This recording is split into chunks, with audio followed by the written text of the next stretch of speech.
Don't ignore your haters. Just because they say something negative doesn't mean that they are wrong.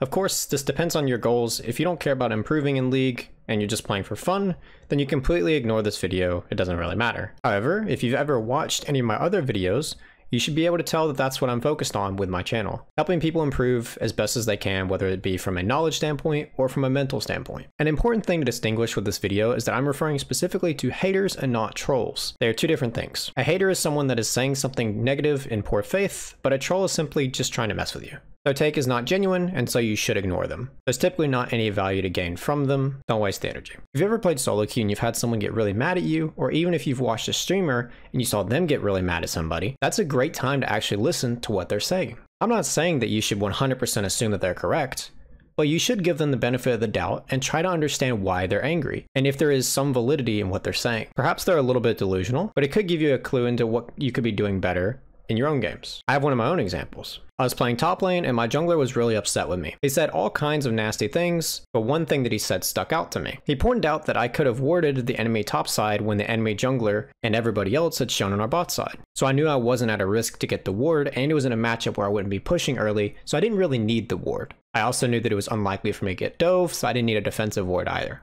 At the time he was saying it, I didn't really understand it because it was a foreign concept to me, and I disagreed with him just because he was being overall toxic. But later on, after the discussion, I realized there was actually a great thing to learn from it, given the circumstances of that particular game. Now if I ever see that kind of situation again, I make sure to go for that ward because I know it's going to help out my teammates, especially my jungler, by knowing where the enemy jungler started. It makes it a lot easier to play around them, as well as harder for the opponents because everything they do is a lot more predictable. But it doesn't even necessarily have to be a solo queue game. It can be from a norms game, Discord, YouTube comments, wherever. I've talked about it in the past. On my YouTube, I generally get pretty good comments, but of course I do occasionally get the mean ones, as do all YouTube channels. But just because they're mean or aggressive in the way that they word things, doesn't mean that it's not valid. For example, if someone is flaming me for being stuck in a particular rank, whether it be Emerald, Diamond, or wherever I'm at the time, they're completely valid to have that opinion, especially when they're using it to question my ability to coach because of it or produce educational content. I say this is valid because I'm a big advocate for following through with what you preach. You should be able to show what you're actually trying to tell people to do. Don't say one thing and then do other things. It may not be nice to hear those comments, but that doesn't mean I'm going to just outright ignore them. I'm not going to delete their comments or anything like that. I'm not going to respond in a mean manner. I may not write a comment directly. I may just leave it with no response, but I did internalize it still.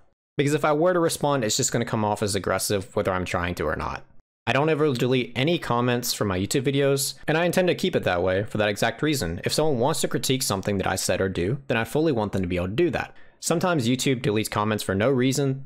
When I don't delete any, it's really obnoxious. I've even seen it delete a comment on my own video. I don't know, YouTube's weird. Here's an example of what I mean by a troll comment. It's someone from my Discord. I'm very familiar with them. I know it's not a serious comment, so I don't take it seriously. You should probably be able to distinguish between the two, whether it's someone that's just playing around or they're serious and they're actually flaming.